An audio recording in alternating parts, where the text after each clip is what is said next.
तुमच्या या सवयी टाळा म्हणजे लोक तुम्हाला टाळणार नाहीत। या व्हिडिओमध्ये अशा काही सवयी सांगितल्या आहेत ज्यामुळे लोक तुमचा रिस्पेक्ट करत नाहीत। हा व्हिडिओ पहा आणि तुमच्या व्यक्तिमत्वाला झळाळी देण्यासाठी तयार व्हा।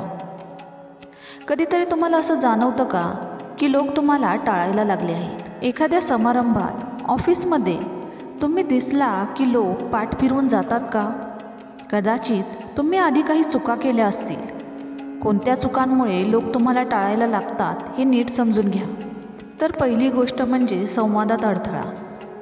एखाद्या समारंभात किंवा ऑफिसमध्ये दोन व्यक्ती एखाद्या विषयावर चर्चा करत असताना तुम्ही कधी एकदम तिथे जाऊन धडकला आहात का? किंवा एखाद्या चर्चेत तुमच्या मनात आलेला मुद्दा तुम्ही समोरच्या व्यक्तीचं बोलणं मध्येच तोडून सांगता का? तुमची हीच चुकीची सवय ज्यामुळे लोक तुम्हाला टाळतात। दुसरी गोष्ट म्हणजे ओढून ताणून विनोद निर्मिती। विनोदाचे अनेक भावंडे आहेत। नर्म विनोदाबरोबरच बोचरा विनोदही असतो ज्यामुळे लोक नाराज होऊ शकतात। काही व्यक्तींना उगाचच प्रत्येक गोष्टीवर विनोद निर्मिती करावीशी वाटते। मग बऱ्याच वेळेला हा विनोद हास्यास्पद होतो, कंटाळवाणा होतो। तुम्ही जर प्रत्येक बाबतीत हास्य निर्मितीचा केविलवाणा प्रयत्न करायला लागलात तर लोक तुम्ही दिसताच तुमच्यापासून दूर जातील। 3. स्वतःची टिमकी वाजवणे। ही सवय जर तुम्हाला असेल तर तुम्ही लगेच थांबवली पाहिजे, नाहीतर तुम्ही तुमच्या सर्व मैत्रिणींना कायमचं गमावून बसाल। प्रत्येक ठिकाणी स्वतःचं कोडकौतुक, मी काय केलं याची यादी वाचणं म्हणजे समोरच्या व्यक्तीचा अनादर करणं। अशा कंटाळवाण्या संभाषणापासून, स्वतःच्या कौतुकात रंगणाऱ्या व्यक्तींपासून प्रत्येकजण स्वतःला वाचवण्याचा प्रयत्न करतो। त्यामुळे मीपणा नक्कीच टाळा। चौथी गोष्ट म्हणजे बोलताना फोनवरती स्क्रोल करणं टाळा। कुठेही उभे राहून आज आपण जगातल्या कुठल्याही व्यक्तीच्या कायम संपर्कात राहू शकतो, मात्र आपल्या प्रत्यक्ष सहवासात जी व्यक्ती आहे तिचं बोलणं ऐकताना किंवा त्यांच्याशी बातचीत करताना फोनवरती दुसऱ्या व्यक्तीशी कनेक्ट होणं चुकीचं आहे। त्यातून असं वाटतं की एकतर तुम्ही त्या व्यक्तीला कंटाळला आहात किंवा फोनमधील व्यक्ती प्रत्यक्षात त्या व्यक्तीपेक्षा जास्त महत्त्वाची आहे। दुखावलेली अशी व्यक्ती तुमचा सहवास टाळणारच ना? म्हणूनच प्रत्यक्षात कुठल्याही व्यक्तीशी बोलत असताना फोन अजिबात वापरू नका। 5वी गोष्ट म्हणजे मीच बरोबर हा पवित्रा टाळा। काही वेळा अगदी सहज सुरू झालेली चर्चा वादविवादात रंगते। अशा वेळेला मीच बरोबर असा अट्टहास तुम्ही करू नका। एखादा मुद्दा घेऊन तुम्ही चर्चा नक्की जिंकाल, पण समोरच्या व्यक्तीची मैत्री मात्र कायमची गमवाल। त्यामुळे तुमची बाजू बरोबर असली तरी समोरच्या व्यक्तीला बोलण्याची संधी द्या आणि माझंच बरोबर हे ठसवणं टाळा। 6वी गोष्ट म्हणजे तुलना टाळाच।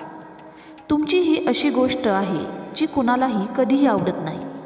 आपली एखादी मैत्रीण नुकतीच एखाद्या ट्रिपवरून परत आलेली असेल किंवा आपला एखादा मित्र ट्रेकिंगवरून परत आलेला असेल आणि ते त्यांचे अनुभव सांगत असतील तर तुम्ही ट्रिपचे तुमचे अनुभव मध्ये सांगायला सुरुवात करू नका। त्या व्यक्तीचा अनुभव शांतपणे ऐका। त्यांच्या अनुभवाची आपल्या अनुभवाशी अजिबात तुलना करू नका। माझीच ट्रिप कशी स्वस्तात पडली किंवा माझं नियोजन कसं परफेक्ट होतं हे सांगून समोरच्याला कधीही कमी लेखू नका। 7वी गोष्ट म्हणजे बोलताना संयम बाळगा। आजकाल संयम ही गोष्ट दुर्मिळ होत चाललेली आहे। संवादाच्या बाबतीतही तेच होतं। गप्पा किंवा चर्चा पूर्ण होण्याच्या आतच आपल्याला काय वाटतं, आपलं काय मत आहे हे सांगण्याची लोकांना खूप गडबड असते। तुमची ही वृत्ती अशीच असते तर तुम्ही स्वतःला इतरांच्या ब्लॅकलिस्टमध्ये आरामात पोचवत आहात हे लक्षात घ्या आणि स्वतःला वेळीच बदला।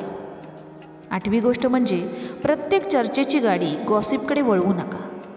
गप्पा मारताना तुम्ही गॉसिपकडे पटकन वळत असाल तर तुम्ही चुकत आहात। आजकाल सोशल मीडियामुळे अफवांना वारेमाप पीक येतं आणि याच अफवांना तुम्ही संभाषणात आणत असाल। जी व्यक्ती हजर नाही त्यांच्या व्यक्तिगत जीवनावर टीकाटिप्पणी करत असाल तर पटकन थांबण्याचा निर्णय घ्या।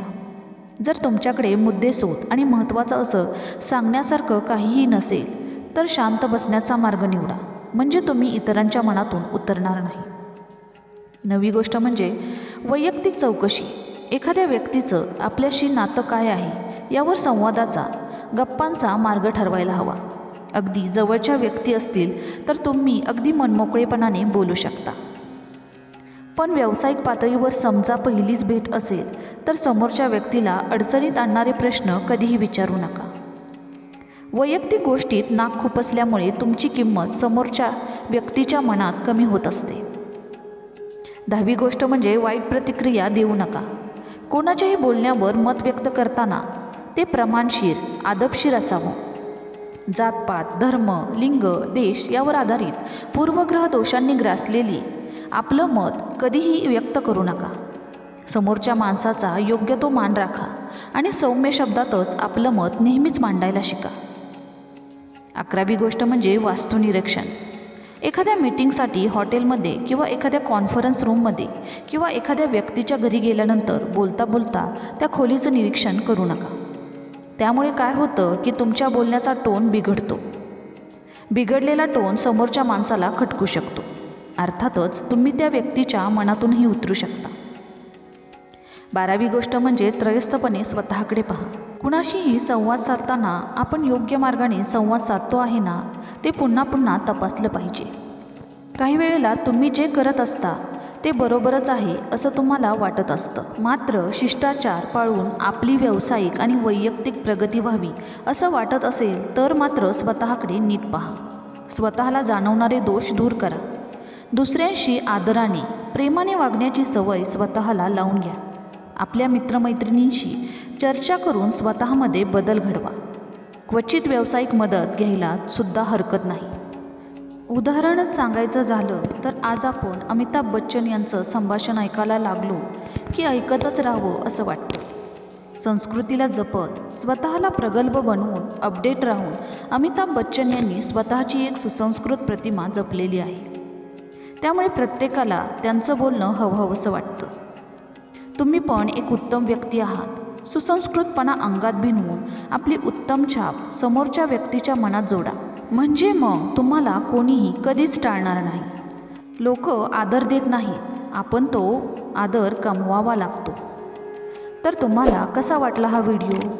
तुम्हाला जर हा व्हिडिओ आवडला असेल तर व्हिडिओला एक लाईक नक्की करा आणि चॅनलला सबस्क्राईब करायला विसरू नका.